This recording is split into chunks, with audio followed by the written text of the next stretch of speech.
Welcome to the Friends of the Missouri State Archives Thursday evening speaker series. My name is Vicki Myers, and I'm president of the Friends of the Missouri State Archives. And the Friends are responsible for these Thursday night programs, and we really appreciate your attendance, both here and online. We invite you to join us here back at the Missouri State Archives next month on Saturday, June the 14th at 11:30 a.m. for our 2025 annual meeting, featuring a catered lunch and program from Dr. Frances Levine, author of the 2024 book, Crossings, Women on the Santa Fe Trail. The Santa Fe Trail has a special allure in Southwestern history. It was a road of lucrative commerce, military expansion, and great adventure. Because these themes are connected with the Santa Fe Trail, in the American imagination, however, the trail is not often associated with stories of women. Crossings tell the personal stories of several women who made the journey, showing how they were involved with and affected by Santa Fe Trail trade.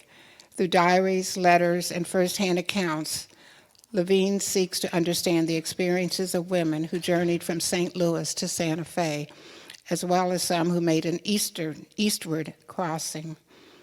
Both the program and luncheon are free to the Friends of the Missouri State Archives members, and though non-members are invited to attend, there is a $25 fee at the door. Members and non-members alike must RSVP to Brian Rogers. For more details and Brian's contact information, see the flyer at the back of the room, and we hope you can join us on Saturday, June the 14th. Tonight, we welcome award-winning journalist and photographer John Hacker for a program on the book he co-authored with Randy Turner, 541 Stories of the Joplin Tornado. Though originally from Harrisonville, Hacker started his career in journalism more than 30 years ago while a student at Missouri Southern State University, when Turner, as editor, hired him for a part-time position with the Carthage Press. In the years that followed, Hacker's taken photos and written on topics from sports to local government to natural disasters in southwest Missouri, including for the Joplin Globe, where he still works following the May 22, 2011 tornado. In the tragedy's aftermath, Hacker and Turner collaborated to write 541, bringing together firsthand accounts from more than 24 survivors along there on the scene reporting. Please join me in welcoming John Hacker to the Missouri State Archives.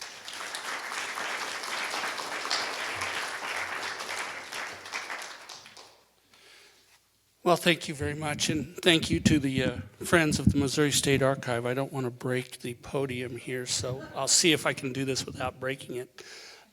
Yes, my name's John Hacker. I'm a reporter with the Joplin Globe, so if I introduce myself and say, hi, I'm John Hacker with the Joplin Globe, even though I'm here, it's just what I do. So anyway, thank you for coming. This is probably the largest group I've ever spoken to about either one of my two books. And Randy Turner is somewhere. I can't spot him. He's hiding somewhere in here. He's the co-author. Together he rode the tornado out in his apartment complex in Joplin. He lives about 13 blocks north of the tornado's path. Sorry, and I was covering a graduation in the little town of Jasper, Missouri. Now, Joplin's in Jasper County, most of it, but Jasper is a little town about 15 miles north of Joplin, and I was working for the Carthage Press at the time, and that afternoon, May 22nd, 2011, about 2:30, the graduation for Jasper High School had started. And it was an interesting day, hot, kind of humid, typical southwest Missouri here too. You guys know about all this weather. A typical day in the spring, early summer, late spring in southwest Missouri, and if you had your phone. I had my phone with me at the graduation, and I was watching radar because I'm a weather nut. I love following weather. I always have, and my hobby is taking pictures of lightning. So I'm kind of always putting myself in the way of some of these storms and looking for those storms. But in the daytime, it's a little harder to take pictures of lightning, so I don't worry about it, except during the graduation, I'm watching the radar on my phone, and there's this big red blob. You know, the red blobs on radar, they're not good things to see. Usually underneath them, you've got downpours and sometimes all kinds of interesting things like big ice blocks falling on your head. And there was a big one. It was over Parsons, Kansas, which is about 40 miles due east of where I was in Jasper. And it wasn't going anywhere. It was just kind of swirling, and it seemed like it was growing, but it was swirling right there around Parsons in southeast Kansas. And I'm just thinking, you know, if this thing comes straight east, it's going to eat us alive, because it looked like a monster. But that's the storm that didn't come straight east. It angled south, and it connected with another storm that was brewing over the far south, the three tri-state. There's a tri-state marker where Oklahoma, Kansas, and Missouri reach. There's now a casino down there too, where they meet. But right over that spot, you saw these two storms kind of merge. And weather people have told me before that usually when storms merge, they cancel each other out and they weaken. This one didn't weaken. This one started spinning, and right at that spot, it started spinning up this tornado. People started noticing something, and you started hearing and seeing damage on the outskirts of Joplin, immediately to the west of town. But it didn't take it but a couple of miles before it had spun up into a monster. So anyway, I need to step back a little bit, because I think I need to set up a little bit of background for you. I think we all know we do live, Tornado Alley may be moving a little bit. I know that some people have said that it's moving a little bit. Can you hear me? Everybody hear me okay? Cool. It may be moving a little to the east. Well, a little to the east is kind of our direction here in Jefferson City. It's our direction in Joplin too, but tornadoes are not, we're not strangers to tornadoes in down in the southwest corner of the state. And to the folks, our neighbors to the west in Oklahoma and Kansas, 1999, there was a huge tornado in Moore, Oklahoma. It was an EF5 that killed dozens of people. That was May 3rd, 1999. That was an EF5 storm. It was an incredibly damaging storm. Moore would be victimized a second time in 2007, I believe. Another EF5, same town, two different tornadoes. 4 years after that 1999 tornado was a tornado outbreak. That's a weather situation where you have sometimes hundreds of tornadoes over a period of days. Between May 3rd and May 12th of 2003, 363 tornadoes, 67 of them significant tornadoes across the United States. And on May 4th, 2003, there was a line of storms that swept across Missouri and created a tornado in Carl Junction, Missouri.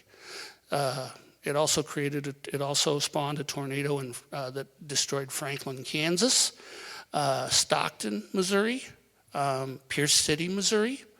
There were tornadoes up by Kansas City to the north of the river in Kansas City, and they kept going across the state. That tornado in Carl Junction, Missouri, which is a town immediately north of Joplin, that killed 2 people. And did a whole lot of damage. That tornado went a couple blocks north of my house, and I watched that one come across. Let me see if I can figure out this highly. There we go. So that's our book. That is the May 4th, 2003 tornado that hit Carl Junction. I was at home when this thing happened, and it felt like a tornado. It felt like a tornado day, and that thing came all the way across Cherokee County, Kansas, in the far southeast corner of Kansas, and then it came into Carl Junction. Killed about 3-4 people in Cherokee County, I believe, and then 2 more in Carl Junction, and did millions of dollars of damage. And that was just one of several that night. It was a huge outbreak. So then, fast forward to 2007. I don't know if any of you have heard of the Greensburg tornado in Kansas, a little town out in western Kansas that was basically swallowed by an EF5 tornado that was larger than the town itself. 70% of the buildings in that town were destroyed. And I've been through Greensburg as a kid before that tornado, and then I've been back there after the tornado. The famous thing that Greensburg's famous for is the world's largest hand-dug well. And if you go out there, if you went out there before the tornado, they had a neat little museum next to the well, kind of a white shack. It looked like it, but since the tornado, they've built a really nice museum over the well. So anyway, keep going forward. May 10th, 2008, Pitcher, Oklahoma. This tornado was interesting. It formed over around Chautauqua, Kansas, which was actually about the same place where the tornado that hit Carl Junction formed. But it angled to the east and south and ripped through Pitcher, Oklahoma, town that's famous for the Tar Creek Superfund site. That town was in the process of being bought out by the federal government, and the tornado kind of hurried things along. But people were killed that day, and it was a tragic situation. That tornado kept going across the state line into Newton County. About 20 people were killed that day by that tornado. So, as you can see, Jasper County, Newton County, Joplin, not strangers to tornadoes. But I tell people, if there was ever a city no city in the world could ever be prepared for a natural disaster to wipe out about a third of the community. But if you were ever going to hit a town with that kind of a body blow and have it at least know what to do next, it would have been Joplin, because Joplin had helped Carl Junction during the 2003 tornado. Joplin had helped Pitcher in Newton County in the 2008 tornado. We knew who we were. The people who helped and organized during disasters had already had some experience in disaster recovery. And we were going to need every bit of that experience on May 22nd, 2011. So I'll return back to our where were we? I was in Jasper watching the radar screen, big storm, and you started seeing a tornado on the east side of town. And that tornado grew rapidly. Within a couple of miles, it had grown to EF5 strength. And that was when it hit St. John's Regional Medical Center, a 230-bed hospital, one of the 2 major hospitals in Joplin in southwest Missouri. A big, white, iconic, in Joplin, that was part of the skyline. You couldn't imagine Joplin without it. If you were down in South Joplin, you always saw St. John's and Freeman. They were very close together. St. John's was the one in Jasper County on the north side of 32nd. Freeman was the one on the south side. This tornado made a direct hit on a 230-bed hospital that had patients in it, and basically moved it on its foundation. Hundreds of windows, of course, blown out. I don't remember exactly how many people were killed in that hospital, but there were patients, there were doctors who were killed in that hospital. There were nurses, there were staff. The area, it was devastated. But the hospital did stand. It stayed upright, which also saved lives. At that point, that tornado is hitting. It's already destroyed dozens of homes. It's destroyed the Joplin Elks Lodge. It's done damage to churches. It's already done damage in the southwest part of Joplin, and it keeps going and it keeps growing. I describe the tornado as like a 6-block wide lawnmower. If you had in Joplin, if you had a tornado, if you had a wheel on 26th Street and a wheel on 20th Street, and just went from the hospital to the east and then kind of made an arc to the south, to the northeast, and then straight east, and then to the southeast. That's what this tornado did. It reduced homes, it reduced apartment complexes, it reduced schools, churches to just absolute rubble.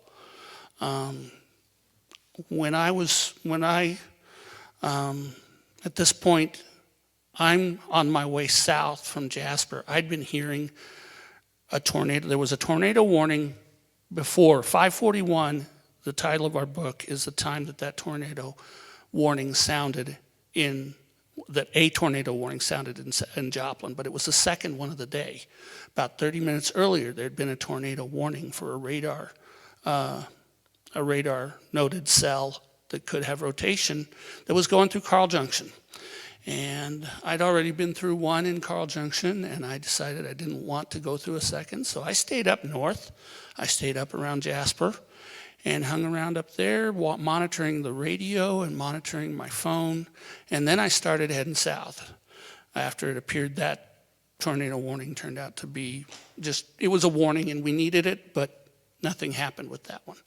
I headed south, and then I started hearing on the radio, one of the radio stations is broadcasting a phone call from somebody who's driving down Rangeline. And Rangeline is the main business artery through Joplin. It's kind of on the east side of town. Main Street's about 25 blocks to the west of it.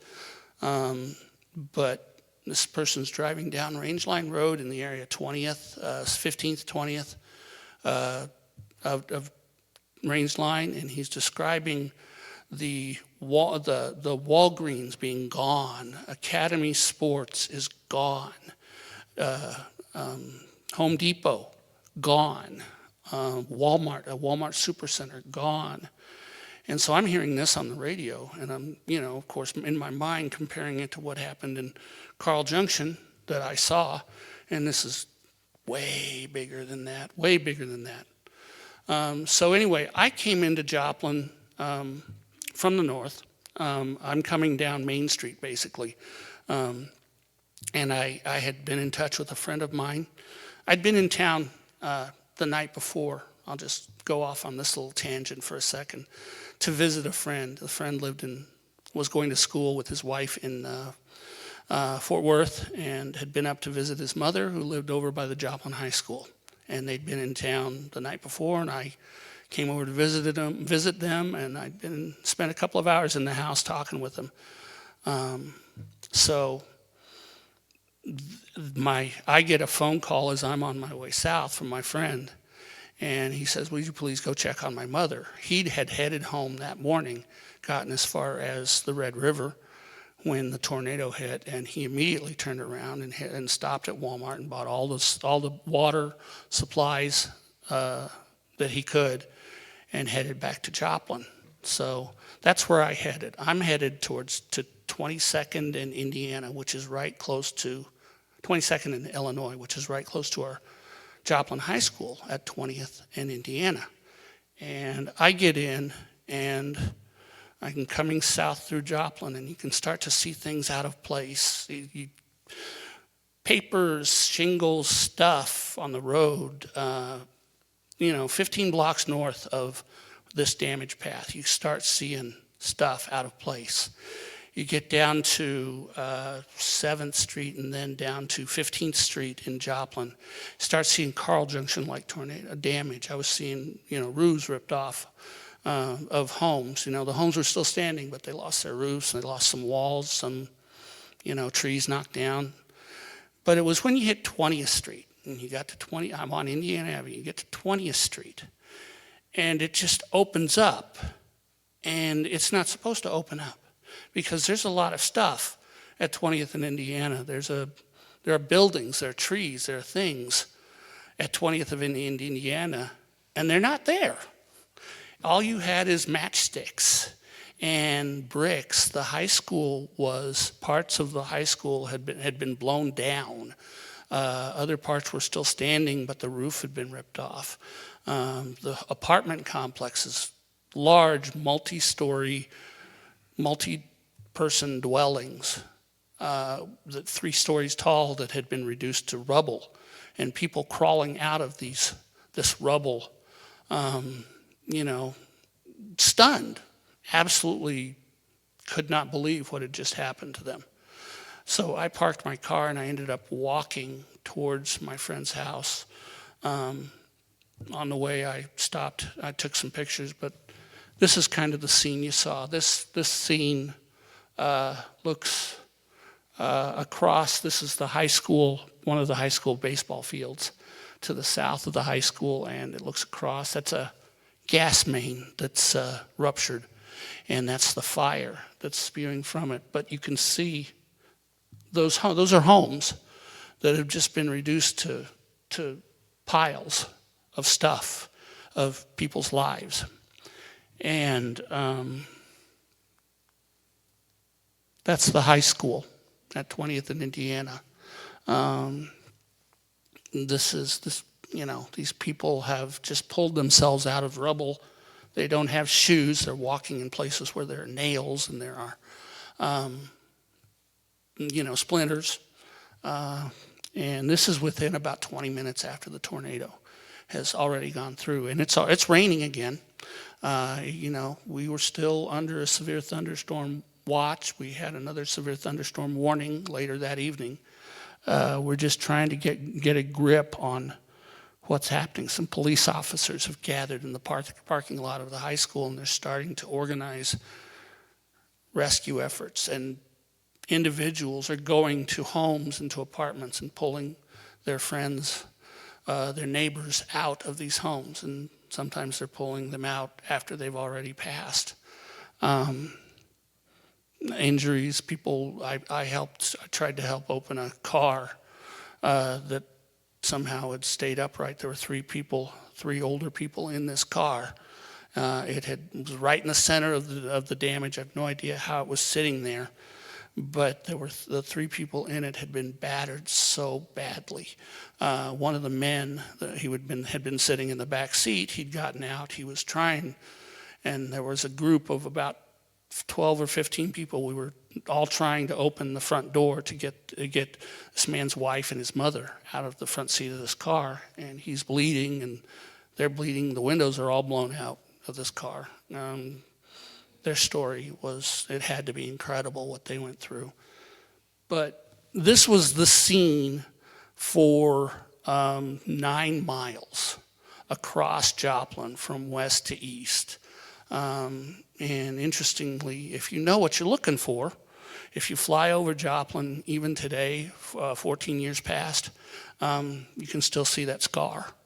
Because old trees, old greenery was removed. And that part of Joplin now has a different shade of green than to the north and to the south of it. And it's kind of shaped, the area that was damaged is kind of shaped like a fish. If you can imagine, narrow, and then it widens out in the middle, and it narrows out towards the end. Over in Duquesne, which is another suburb of Joplin off on the east side, it was that community, we can't forget Duquesne. It was badly hit in this tornado. Anyway, so that's Indiana Avenue right there that those people are walking on. This is one of the streets, I believe it may be 22nd Street. There were 2 major churches on that street. And these people are just basically stunned, walking around stunned at what they've just gone through. There's rescuers in there. And the sky had this odd orange color that day, or after the tornado. You've seen those mattis clouds that have those puffy undersides. Do you know if you know what I'm talking about? You saw those before before the tornado that day. They were gray and white and puffy and looked pretty. They looked like cotton balls. Those clouds were still there after the tornado, but they were brown and orange and smoky and very ugly. This tornado pulled pictures, lighter stuff, papers from the high school, x-rays from the hospital, tossed it 60, 70 miles away in Springfield. There were whole efforts made. People were finding debris from the tornado. In Carthage nearby, larger pieces of debris fell out of the sky on the front lawn of the Carthage courthouse, the Jasper County Courthouse in Carthage. There was a section of a roof that fell, and it was in by the dumpster the next day. I'd gone up there to check on something, and somebody showed me that. But anyway, so this is what it looked like immediately after the tornado. This is a couple of days later. This is Landreth Park. Landreth Park is is across 20th Street or 26th Street from where St. John's was, St. John's Regional Medical Center. That's now, there's a new hospital there. It's under Mercy. They'd changed the name before the tornado hit, but it had just been changed to Mercy. But this was a park where, this child probably played there. It was a beautiful place. It became kind of, that Landreth Park became kind of the gathering place for people. People would come there. The media gathered around there because you had St. John's right across the street, a backdrop for TV interviews. And the park had some space. You weren't in anyone's front yard. But those are homes surrounding the park there that were destroyed, some historic homes too. 161 people killed in the Joplin tornado. It was they ranged in ages from infants to there was the Greenbrier nursing home. It was a nursing home that was hit directly. Some people survived, some people didn't there. At the Walmart Supercenter in Joplin and in Home Depot, two giant big box stores that were leveled. You had people who were in cars outside or in the building who, some survived, some didn't. A good friend of mine found himself in the path of the tornado on the further to the east in Duquesne, ended up running from their car and taking shelter in the cooler in a convenience store in Duquesne. And one of his friends had their phone running, and they recorded the sounds of the tornado pummeling the building. So, but this is the kind of, it was so shocking to see. But the other part that was interesting was the response. Immediately, people were streaming in from communities all over the area that night. This tornado hit at 5:41. Starting at 6 o'clock, you had people from the immediate area, people from Neosho in Newton County, about 15 miles to the south, people from Carl Junction, people from Carthage, Carthage police officers, firefighters, public works workers, and volunteers coming from those communities. And then you had communities further away.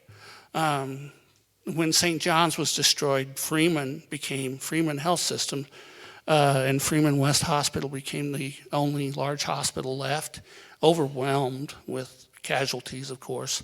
The people working at St. John's set up at Joplin's Memorial Hall, which is about 15 blocks to the north. They set up a center, the triage center there.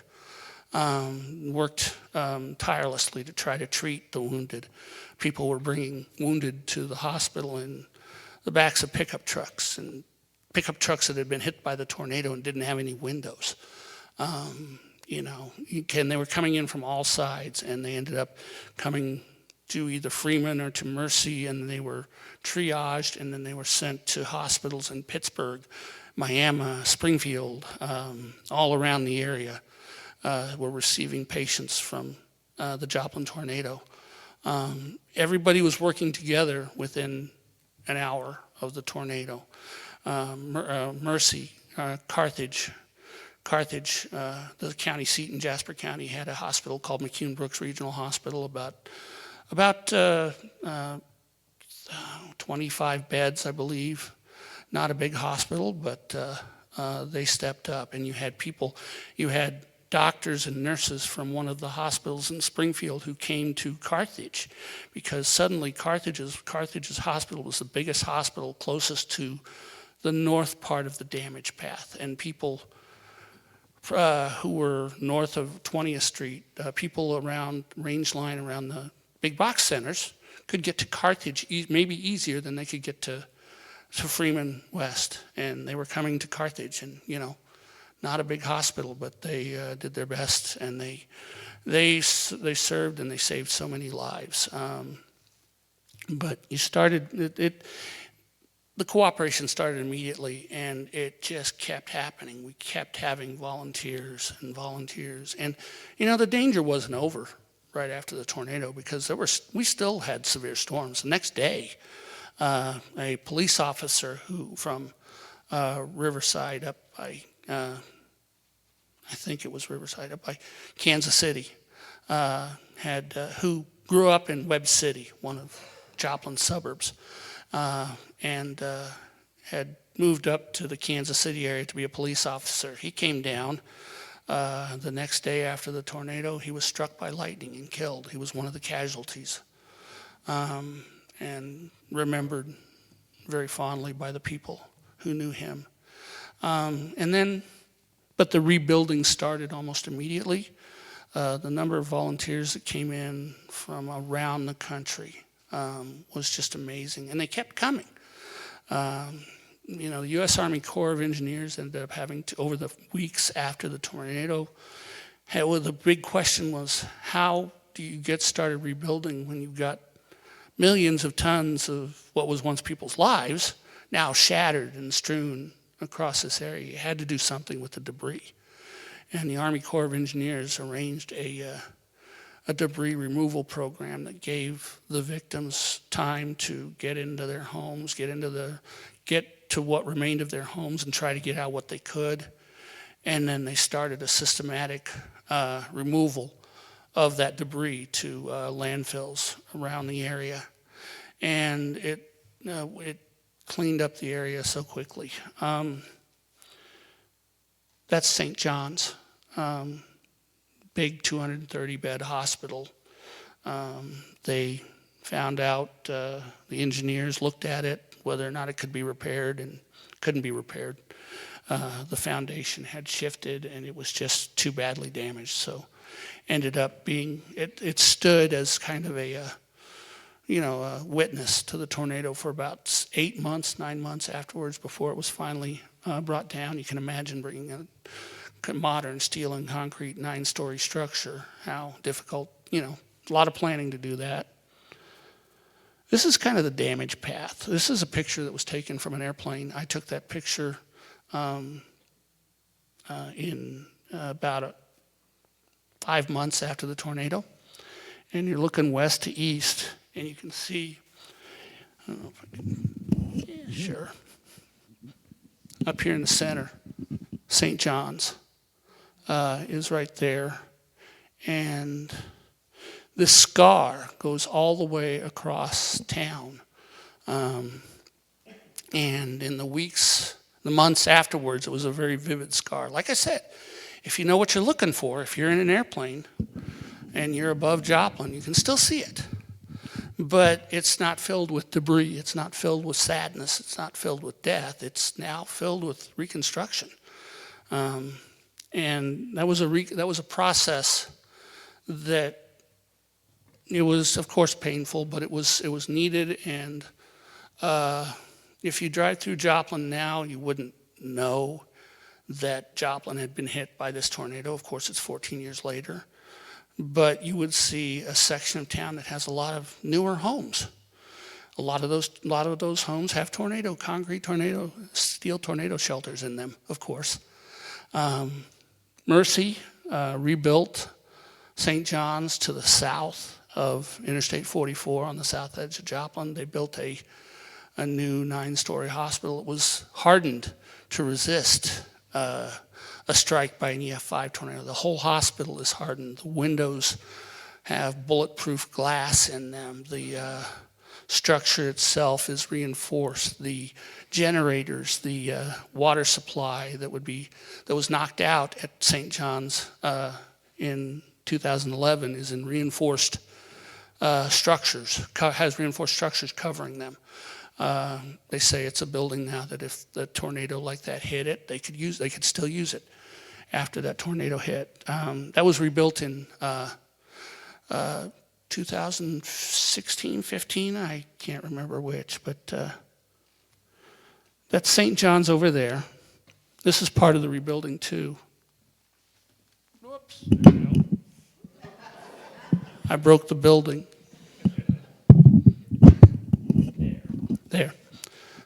So over here, you see this white structure here? That's a tent hospital that Missouri, the state of Missouri, I believe the Army Corps of Engineers, they built that. And the nurses, doctors from St. John's worked out of that tent hospital for a few months. Mercy talks about how they ended up working out of 5 different hospitals in 5 years. Because this construction site over here is a component hospital. They manufactured the sections of this building off-site, I think somewhere to the west, and transported the sections of that to Joplin and built a hospital there in less than a year. And so St. John's employees worked out of Memorial Hall in the first few weeks. They worked out of that tent hospital for a few months. They worked out of this component hospital for a few years. And then they ended up with a brand new hospital later in the decade. It's a very pretty hospital. Interestingly, one of the bright spots to come out of the tornado, the component hospital was originally supposed to be set up, and it was supposed to it could be taken down and taken somewhere else if they so chose. But it turned out it was going to be very expensive to take that down because it was a reinforced structure as well. That component hospital after St. John's, after Mercy, at that point it was Mercy Joplin Hospital, moved out. Mercy donated that, and it became the center, the nucleus of KCU Joplin, a new medical school that we have in Joplin now that's graduating hundreds of doctors. KCU, Kansas City University, medical school in Kansas City. They built a medical school and a dental school based around that component hospital. So instead of being hauled off, it's now educating future physicians. One of the bright spots that came out of the tornado. There were, like I said, lives lost, lives changed. That's Joplin High School a couple months after. Joplin High School, the residents of Joplin got together and voted a bond issue in, and Joplin lost, how many schools did we lose, Randy? 6 schools, elementary schools, a couple of East Middle School, and Joplin High School. And all have been rebuilt. They all have tornado shelters in them, of course. It's a much larger I would show you pictures of the much larger hospital, except I left my computer at home, and I didn't have all those pictures. So, first catastrophe of the speaking engagement, working through it. But anyway, you know, the rebuilding that's gone on in Joplin over the past 14 years. The book that Randy and I created, this latest version of it, like I said, we wrote 2 books. We wrote 541 Stories of the Joplin Tornado right after the tornado. It came out in August of 2011, and it had more than 24 stories that either people wrote for us or we talked to them and we interviewed them. And then it also had several speeches that were given. You know, we had visits from President Barack Obama, the governor, Jay Nixon, basically he became a college student and set up his office in Missouri Southern's dorms, and was in Joplin a lot during the weeks right after the tornado. You know, so we were getting help that we needed, you know. It was a struggle. We built entire communities of mobile homes around the airport and then in various places. You can still see, if you fly out of Joplin and you go south, you can see the remains of the roads that were platted out for these mobile homes where people could stay until their homes were replaced. It's the reconstruction of Joplin has been pretty incredible, and we put together we wrote Spirit of Hope for the year anniversary, because that remembrance and that happened the year after the tornado. Of course, you know, it's still fresh in everyone's mind, and you had thousands of people who marched the path of the tornado backwards. They started in Duquesne and walked the entire 9-mile path back to Landreth Park, where there was a ceremony. They stopped at places that had been damaged, that were still being rebuilt. You know, the rebuilding was still very raw. And we had a huge service, essentially, in Landreth Park to remember the people we lost and celebrate the bright spots and the gains that we were making. So, like I said, if you drive through Joplin now, you wouldn't know. You might notice some empty places where there aren't homes, where it looks like there should be a home. There's still a lot of those in town. You can still see a lot of those if you drive around in that area. But most of the town has brand new homes. You know, and tornadoes still happen. You guys got hit here in Jefferson City, May 22nd, 2019, the 8th anniversary of the Joplin tornado. Carl Junction got hit that day again. This time it hit the Briarbrook area, the south part of Carl Junction, but then that same storm, from what I understand, somebody out here was telling me, that same storm tracked northeast, and it hit you guys here in Jefferson City and did some damage up here. So you have your own May 22nd to remember. But it is important to remember these things, and that's what we tried to do with our book. I recently was writing articles for the Joplin Globe about the 100th anniversary of the tri-state tornado. If anybody remembers that, a deadly tornado in 1925 that started in southeast Missouri, just south of Cape Girardeau, west of Cape Girardeau, and crossed part of Missouri, all the way across the southern part of Illinois into Indiana, 600 plus people. And for my story, I talked to some of the people who were organizing the remembrances for that 100th anniversary. And one of the things they said was, they emphasized how important it is to get the stories of the people who went through these events and record them. Whether you write them down, whether you record them on audio, record them on video, because those people who are organizing those remembrances for the 1925 tri-state tornado, there's nobody left who remembers it. All of those peoples are gone, but they have their recorded memories. And that was one of the goals of our book. We wanted to record the memories, and we wanted to record them fresh. Memories change over time. I know that I've got things that I think I remember, and then I go back and read something, and it's, oh wow, I don't remember it that way. So our book has 54 stories, people, organizations, some of them written by the people who gave them to us or put them online and said, here, anybody who wants to use them. We have 22 other presentations in the book, speeches by various people, Barack Obama, Donald Trump, the mayor and city administrator, city manager of Joplin, the governor of Joplin.